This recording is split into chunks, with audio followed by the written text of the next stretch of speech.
Es viernes, ya empezó el fin de semana y hoy queremos hacerle un pequeño pero muy merecido homenaje al gran Javier López Chabelo, un ícono de la televisión mexicana y quien tristemente murió hace unos días. Por esta razón vamos a retransmitir el programa en el que nos habló de sus 3 películas favoritas.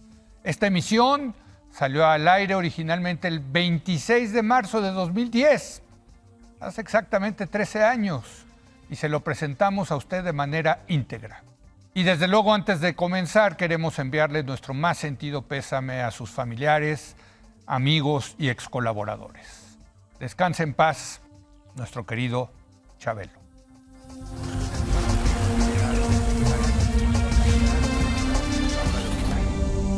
Y es la hora de platicar en esta ocasión con un personaje icónico de la televisión y el cine mexicanos, don Javier López. Toda una institución del entretenimiento, Chabelo ha estado presente en el radio, la televisión, el cine, el teatro y la música durante más de 5 décadas. Su famoso personaje es ya conocido por 3 generaciones de niños en toda América Latina. Semana tras semana, durante décadas, Javier López ha entretenido a millones de familias mexicanas. Chabelo es una de las figuras más conocidas y queridas de la televisión en México. Hoy vamos a charlar con este actor tan divertido y vital, que tiene una impresionante colección, por cierto, de ranas, dice que más de 2,000, y vamos a platicar con él sobre sus 3 películas favoritas, El Exorcista, Chabelo y Pepito contra los monstruos, y El Padrino, segunda parte. Don Javier, muy buenas noches. Buenas noches, Leo.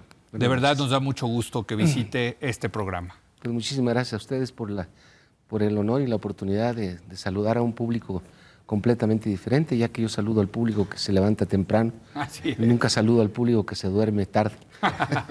Y bueno, como siempre me acompaña otro Javier, Javier Tello, en esta edición de fin de semana de Es la Hora de Opinar.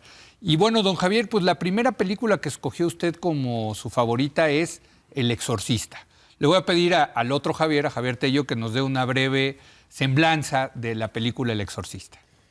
Pues es una gran película, un clásico del cine de terror de 1973, del director William Friedkin, que dirigió, por cierto, también The French Connection, otra gran película, sí. Y trata, como todos sabemos, de esta historia de una pequeña niña de 12 años que es poseída por el diablo y le realizan un exorcismo. Ocurre en el barrio de Georgetown, en Washington, muy bien ambientada, por cierto, la película en los años 70, y toda la historia se desarrolla en esa ciudad. Es un clásico del cine de terror, sin lugar a duda. Yo creo que además puso el cine de terror así en el mapa, o lo revitalizó. Yo sí me acuerdo que dentro de la educación que mis padres me dieron, nunca fui un hombre que tuvo esa facilidad de caer en el momento del miedo, porque no existía. O sea, había pruebas dentro de mi educación que me acuerdo muy bien. Mi padre me decía, ve a la recámara fulana, y entonces yo no quería ir porque no estaba prendida la luz. Entonces me obligaba a ir, a encender la luz y a comprobar que no había nada. Claro. Sí, ¿cierto? A quitarse el miedo. A quitar el miedo. Y eso de esta manera yo crecí. Pero sí tengo que reconocer que la noche que yo vi, o el día que yo vi esa película del Exorcista, volvía a sentir el miedo que sentí cuando era niño. A mí me da terror. Sí. A mí me da terror El Exorcista. La verdad es una muy buena película, muy bien realizada. Y me llama la atención que usted la haya escogido como una de sus favoritas, ¿no? Bueno, quizá porque me marcó.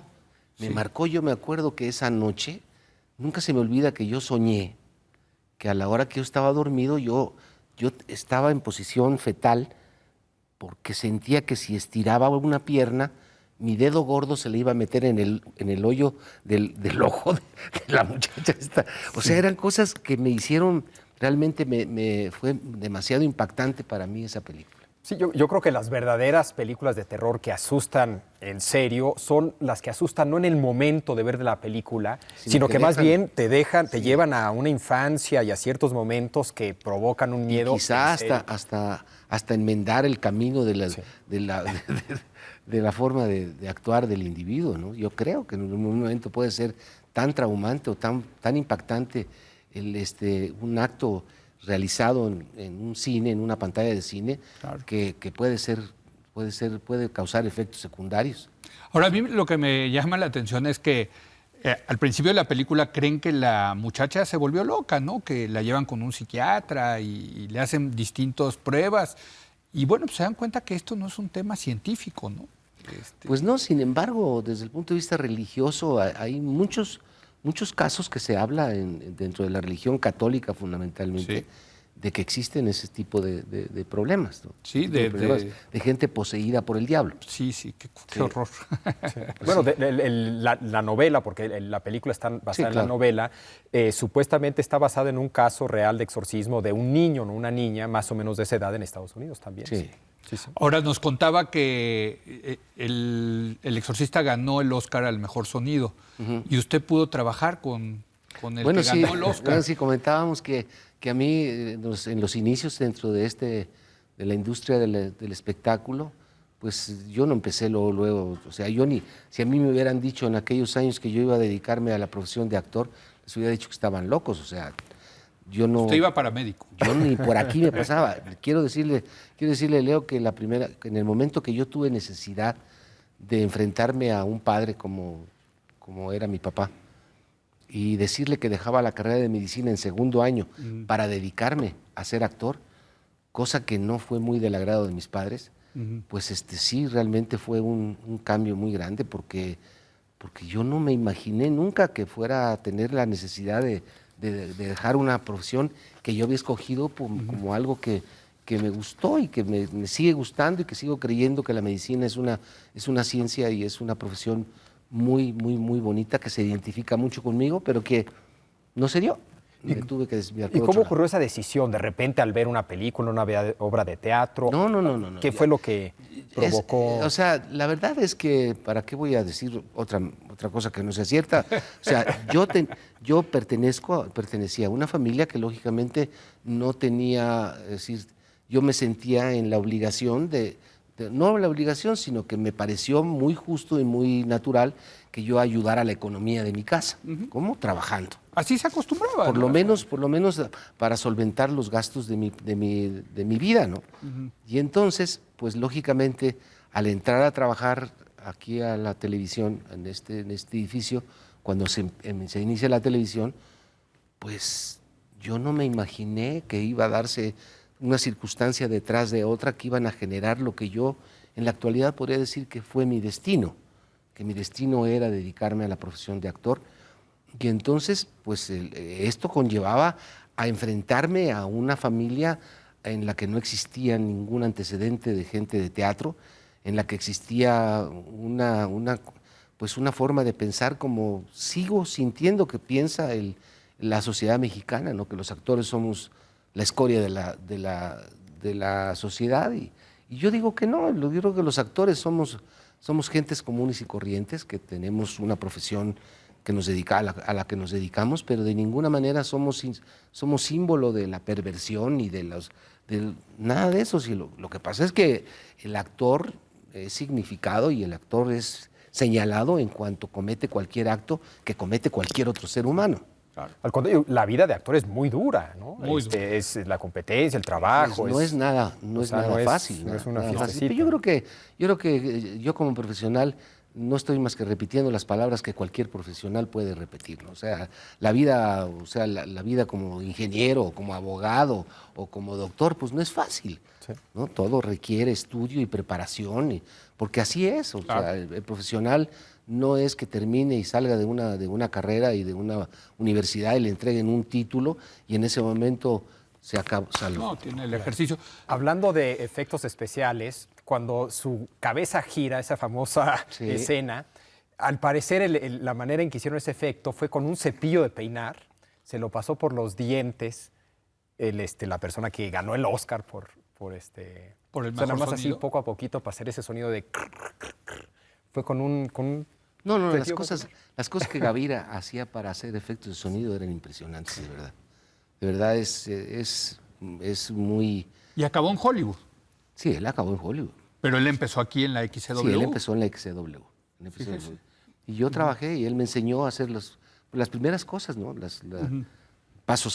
Pasos de hombre, pasos de mujer, pasos de niño, todo tiene un sentido. Claro. Y los únicos elementos que se tenían en las radionovelas eran las puertas que se abrían y se cerraban, las chapas, pero todo lo demás era, digamos, por ejemplo, ¿usted cómo se imagina que se hacía el sonido de llamas, de fuego? Creo que con un papel celofán, ¿no? No, ¿Cómo es? se toma el papel celofán Sí. y se arruga y se hace así. Sí, es que yo una vez vi suena. en un Uno show jamás pensaría que eso en es el Hollywood, mismo. vi de cómo hacen los Sí, sonidos sí, sí, especiales. sí, Así sí, es. sí.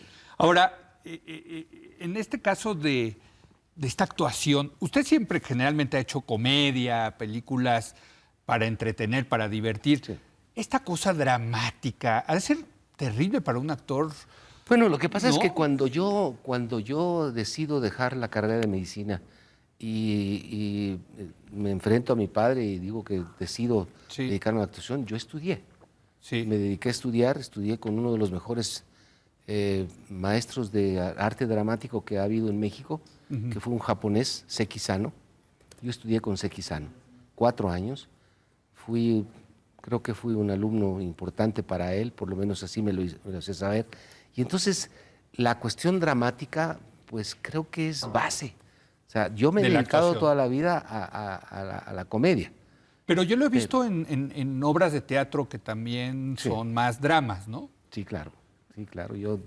El drama es algo que me identifico mucho, o sea, me resulta muy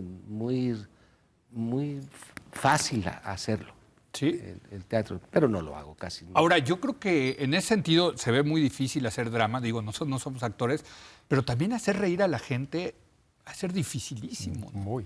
Bueno, pues eso es algo, yo creo que yo no he sabido a la fecha que exista una sola academia ni escuela de comedia. Ese elemento que puede a uno permitirle arrancar una sonrisa en un espectador es algo que viene de cualquier otro Es lado. muy común, por ejemplo, ver actores cómicos que pasan a hacer drama. Tom Hanks, por ejemplo, es un Sí. buen Sí. ejemplo, pero es rarísimo. De hecho, casi Sí, no se ver me a ocurre un- ninguno que va en la otra dirección. Del drama al Un comedia, actor ¿no? dramático Fíjate que haya ahora logrado lo hacer dices. una buena comedia. No, lo así ves, es. no lo ves. Así Es muy difícil. O sea, el actor dramático que pueda hacer comedia no es cosa fácil. Pero entonces una cosa natural. Yo pienso que sí. ¿Usted cuándo se dio cuenta que usted era un natural para esto? Bueno, yo me di cuenta en la escuela. En la escuela, cuando estaba en la secundaria, en la preparatoria, en la facultad, porque yo era centro, me gustaba ser el centro del grupo de mis ¿sí? compañeros, imitando voces, contando chistes, pero lo hacía por una forma de ser. ¿Y lo No- de Chabelo cuándo surgió? Bueno, Don Chabelo surge con un señor que Gamboa. fue una historia muy importante también dentro de la radio y la televisión, que fue don Ramiro Gamboa. ¿El tío Gamboy? El tío Gamboín, yo me que acuerdo después perfecto. El se tío convierte Gamboín. en el tío Gamboín. Pacholín y Salchichín. Pero él se separa de un gran cómico que hubo de Monterrey, que era el Panzón Panseco. Sí, sí. Esa no me tocó a mí, pero he oído. ellos dos eran pareja, Sí. el Panseco y Gamboa. Se separan ellos y Gamboa se viene a la televisión y Panseco se queda en la radio. Hacían radio, lo que hacían era Ellos radio. hacían ok. radio. Y yo hacía los efectos de sonido de ese programa. Ah, Yo lo hacía ahí, conocí yo a Panseco. de que aprendió usted de esta Gavina. persona que luego ganó el Oscar De por El Gavina, Exorcista. exactamente. Gavina. Y entonces, porque digo, desde luego, yo creo que cualquiera de las personas que nos están viendo y ustedes estarán de acuerdo que en este país no se puede vivir de una sola profesión, hay que hacer varias. Hay que, Iluso. Díganoslo Hay a que- nosotros. me imagino. hay que hacer varias cosas para poder sobrevivir. Y entonces entre las cosas que hacía pues eran eso, o sea, hacía efectos de sonido y era ejecutivo ve a traer refrescos, ve a traer cigarros, o sea, todo lo que había que hacer y que significara ganarse 5 centavos más Con don Ramiro Gamboa. con don Ramiro Gamboa. Y ahorita vamos a hacer una pausa. Vamos a regresar con su segunda película favorita, que es Chabelo y Pepito contra los monstruos. Y nos sigue contando cómo surgió el personaje de Chabelo. ¿Cómo no? ¿No? ¿Cómo no? Vamos a regresar en un momento más a seguir platicando en esta charla de fin de semana extraordinaria con una institución de la televisión como es Javier López Chabelo.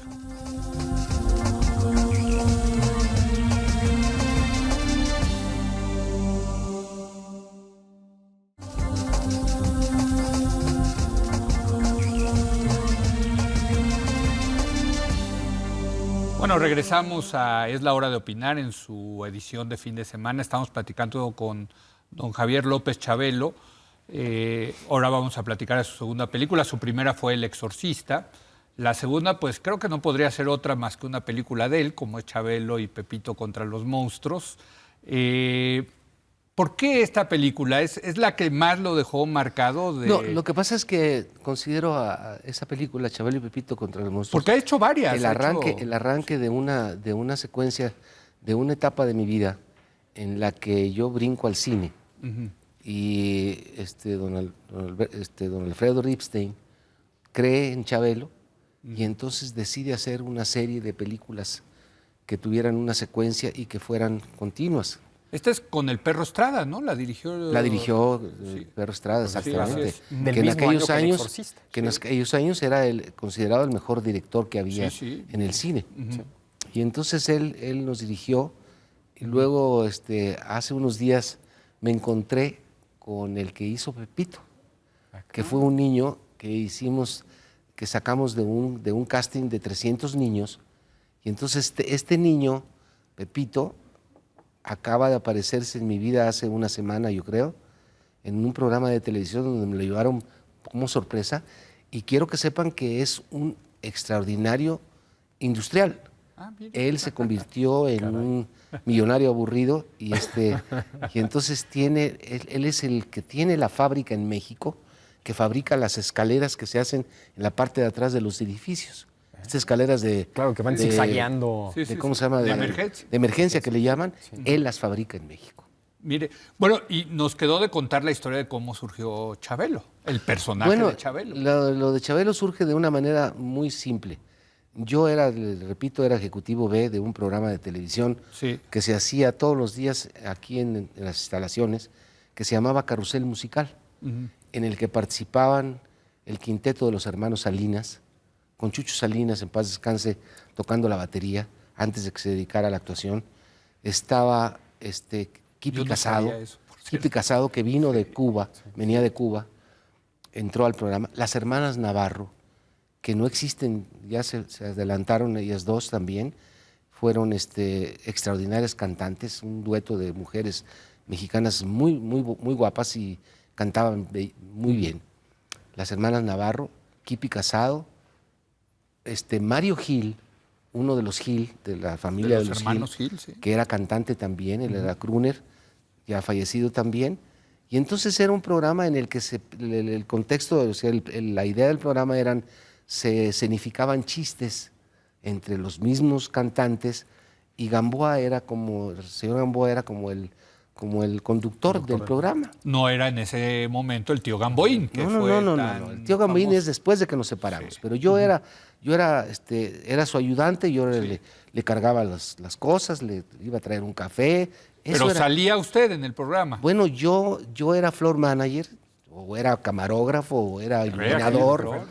Sí, yo hacía, en ese tiempo cuando empieza la televisión, pues era todólogo, o sea, había que hacer de todo. Entonces, realmente no tuvimos un maestro que nos dijera, a ver, tú vas a hacer esto y esto se hace así. O sea, de repente los señores que se apellidan, que trabajan de dueños en este negocio, se llaman Azcárraga. Creo que sí.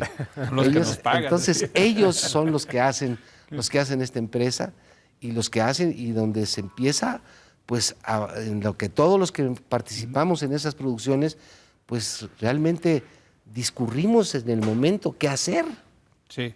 O sea, damos los primeros pasos para hacer O sea, era muy casero todo esto. Era muy casero, era muy simple. O sea, la mayor parte de la programación en esos años del inicio de la televisión en México eran series norteamericanas, que habían pasado otras en Inglaterra. Vaya, las primeras cámaras, a mí no se me olvida, las primeras cámaras de televisión que me acuerdo eran marca Dumont. Tenían 8 años de uso en Inglaterra. Esas son las que trajeron a México. Don Emilio las compró de segundo cachete. Sí. Por lo menos esa es la historia que Y yo ahí tengo. de repente un día surgió el personaje de Chabelo. De repente en ese programa me dice, yo en un programa que había en la mañana en donde empieza el Loco Valdés, donde empieza Héctor Lechuga, donde empieza Sergio Núñez Falcón, pues de repente me piden que haga una parte del programa y lo que hago es hacer un niño. Y entonces Gamboa me dice, oye, te vi hacer un niño el otro día en el programa de vamos a hacer un chiste con un niño. Y abrió un libro de chistes que el señor Gamboa compraba en las librerías, Sí, sí, sí. de esos que traen compendios de chistes, y escogió y dice, vamos a hacer este. Y el primer chiste que yo hice con el señor Ramiro Gamboa era entre un papá y su hijo que se llamaba Chabelo. Así surgió Chabelo. Así surgió. O sea, si hubiera agarrado otro nombre, a lo mejor... Ahí venía escrito por el autor, el niño se llamaba Chabelo, era entre una persona del campo y su hijo, que es donde normalmente se qué utilizan, anécdota. se le ponen nombres de mujeres o que se le llaman, que son Sí. nombres para mujeres, pero hay mucha gente del campo. Yo provengo del campo, de trabajar. Mi primer trabajo es sembrando cosas en el campo y estar al lado de la naturaleza. Y ahí es donde encuentra uno personas que se llaman Concepción, Conchos, Guadalupes, Chabelos, Isabel. Oiga, O sea, ¿y se acuerda del chiste original? Eso sí no me acuerdo. ¿No? No, Habría eso que sí no. recuperarlo. Ese libro. No, Vamos a... no, porque en ese tiempo tampoco había sistemas de grabación. Claro. No, quedó. pero digo, a lo Bueno, y mejor, además sí. no Ni tenía me ni acuerdo, idea ni me qué iba a suceder. Si a mí cómo me hubieran registrarlo. dicho, Leo, en ese momento me hubieran dicho, dentro de 56 años vas a estar platicando de esta anécdota. Pero Pues ¿cómo hubiera dicho, surge? estaba en ese- loco.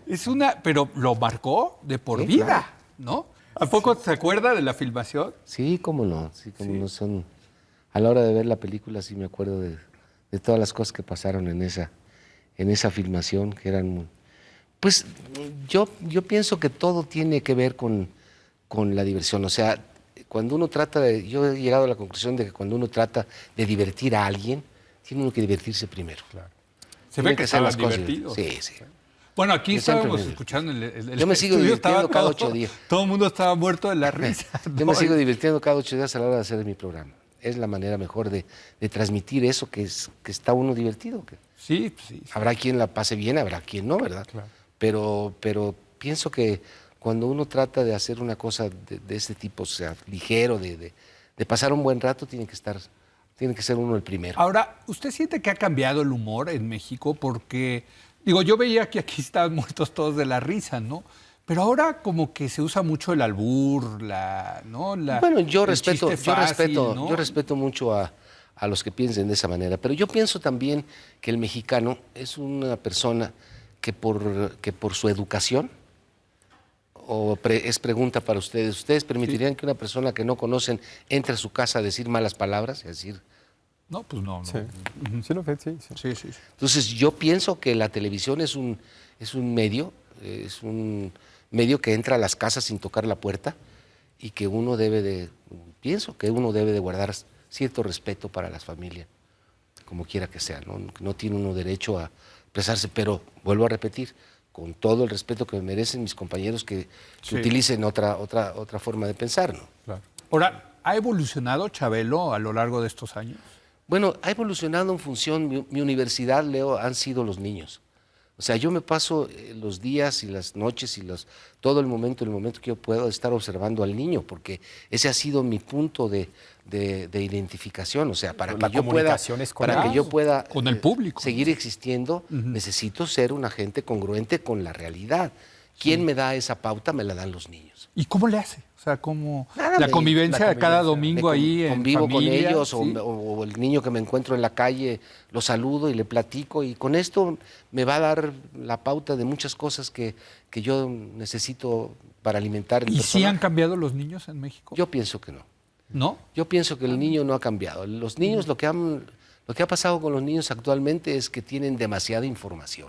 Hay más demanda Claro. por parte de ellos, porque con más información como que demandan más. ¿o no? Bueno, yo me doy cuenta y digo, hago este comentario por la sencilla razón de que yo no me acuerdo de haber escuchado tantos casos de déficit de atención como actualmente. Sí. Bueno, no existía. Y ni eso siquiera está el provocado concepto, por ¿no? esa cantidad de Exceso. información. O sea, el niño en forma, vamos a decirlo, natural, tiende a rechazar tanta información que le dan, porque imagínense miles de estaciones de televisión, miles de estaciones de radio, de revistas, de todo. Videojuegos. Y las Todo mismas, eso por es- ejemplo, las caricaturas. Si uno ve los Picapiedra y ves las caricaturas de hoy, las historias eran más sencillas, eran más lineales. Ahora son de una complejidad Sí, que totalmente. yo no las entiendo. Digo, es Sí, una sí. cosa impresionante. Con muchos personajes, ¿no? Sí. Sí, ahora el niño tiene que tener un poquito más de atención y más que nada, repito, es demasiada la información que tiene y que le da, y como ya actualmente, por lo menos en las grandes ciudades, no es como el caso de uno, o sea, yo me la pasaba en la calle cuando era niño, pero actualmente un padre que deje salir a su hijo a la calle es muy difícil. Claro. Entonces los niños están dentro de la casa con actividades que pueden llevarse a cabo dentro de una casa, Ahora- que no necesariamente tiene grandes jardines ni tiene grandes espacios. Sí, no, sin duda. Ahora, el personaje de Chabelo ha sido determinante para usted, ha sido parte de su éxito, pero no hay veces que lo ha determinado tanto que dice no puedo hacer otra cosa aparte de ser No. Chabelo. No, porque el público de México ha sido tan bueno conmigo que me ha permitido hacer drama, me ha permitido hacer cualquier cosa que he intentado hacer, han sido tan amables de aceptármelo, ¿no? La base siempre ha sido Chabelo, ¿no? Pero en el momento que ha surgido la oportunidad de hacer algo fuera del personaje, lo he podido hacer. Y el programa de televisión, bueno, ha roto todos los récords, ¿no? Me decía cuántos años al aire. 43 años ya. Pues es el que más ha durado en la televisión en México. Yo ¿no? creo que sí. Yo creo que sí. Y yo creo que compite con cualquier otro programa en el mundo. Si Yo uno pienso- piensa qué yo programa pienso que tiene sí. 43 años. Sí.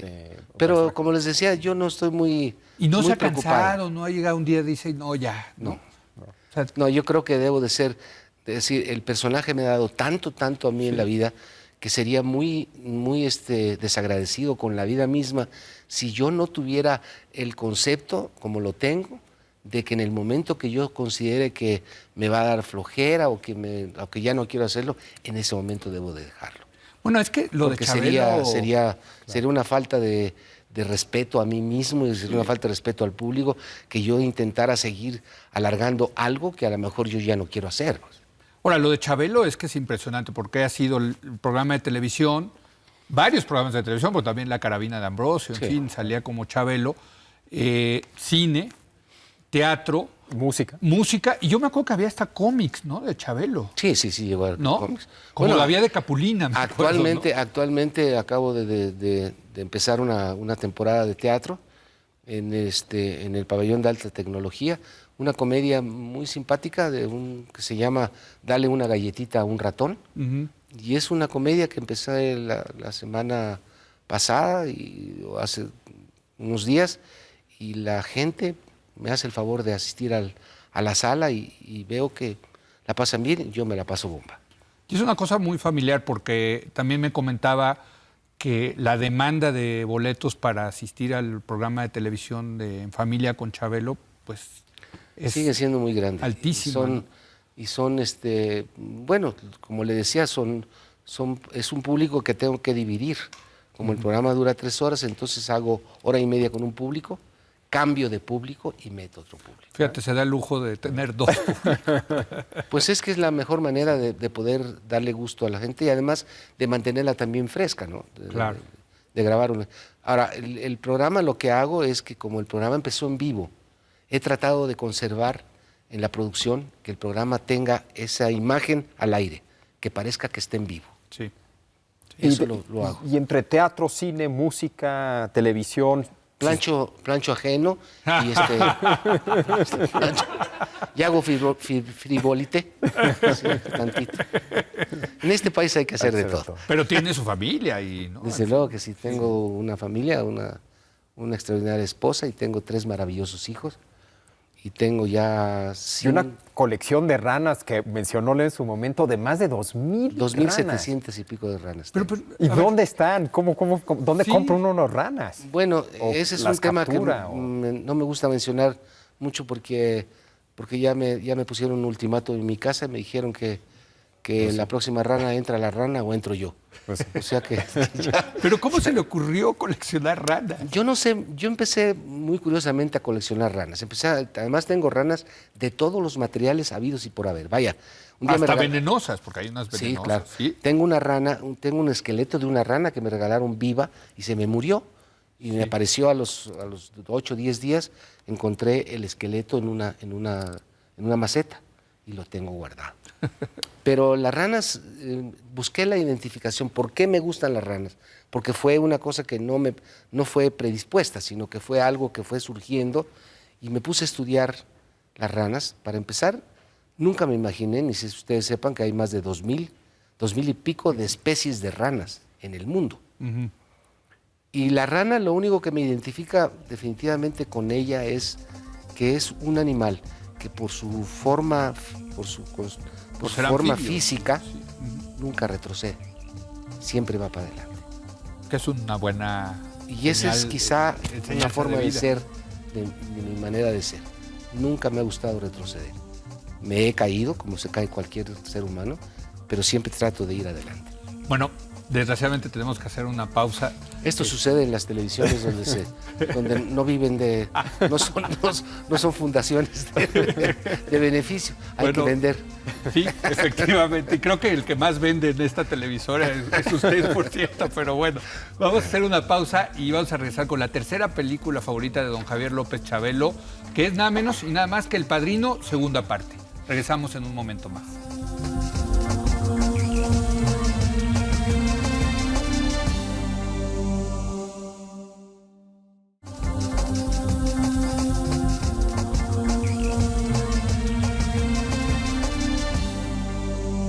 Bueno, regresamos aquí a Es la Hora de Opinar en su edición de fin de semana. Estamos platicando con don Javier López Chabelo. Y bueno, pues ya platicamos de sus dos primeras películas favoritas, que son El Exorcista y Chabelo y Pepito contra los monstruos. Y ahora, bueno, pues su tercera película, El Padrino, segunda parte. Javier. Pues, otra película sensacional de Coppola. Es en cierto sentido una precuela y una secuela del Padrino 1. Cuenta la doble historia de cómo llegó Don Vito Corleone a América, a Nueva York, y al mismo tiempo de cómo consolida su poder su hijo Michael Corleone. Sensacional película clásica, para muchos mejor que El Padrino 1. Sí. ¿Por qué le escogió esta? Bueno, se me hace que es como una representación muy, lo más cercano a la realidad de cómo se forman esos grupos, ¿no? Mafiosos. De mafia, sí. No necesariamente para cosas delictuosas, ¿no? Yo creo que es un esquema, es un patrón de conducta para muchas otras cosas también. Claro. Ahí siento que está muy bien reflejado todo esto. La familia, lo difícil de emigrar. La amistad, la palabra del hombre. Sí. Todas estas cosas que son valores dentro de una sociedad y son valores también a nivel familiar que a veces se pierden, ¿no? Pero El Padrino 2 es muy interesante porque es la historia de cómo don Vito Corleone se hace el padrino y la historia de ya su hijo, Michael Corleone, que tiene el poder del padrino y cómo se va quedando solo, ¿no? Claro. Digo que... Sin esos valores, precisamente, sin la familia. Sin la familia, o sea, donde se rompen ya todos los esquemas y entonces pues él sigue casado con ese esquema, lo cual lo lleva a quedarse solo. Bueno, mata a su hermano. Claro. Que es la escena más violenta quizás, ¿no? Que Fue dice, un pleito. ¿cómo es posible que haya matado a Fredo, ¿no? Fue un Bueno, pleito ahora Fredo lo traicionó, ¿eh? Claro. También. Sí, claro. Pero no estaba en el guión original. Fue un pleito entre Mario Puzo, el guionista y autor de la novela, y el director Coppola. ¿Ah, sí? Sí. Uno lo quería matar y el otro decía que no. Y la manera en que lo resolvieron es que Puzo aceptó que lo matara siempre y cuando primero muriera la madre.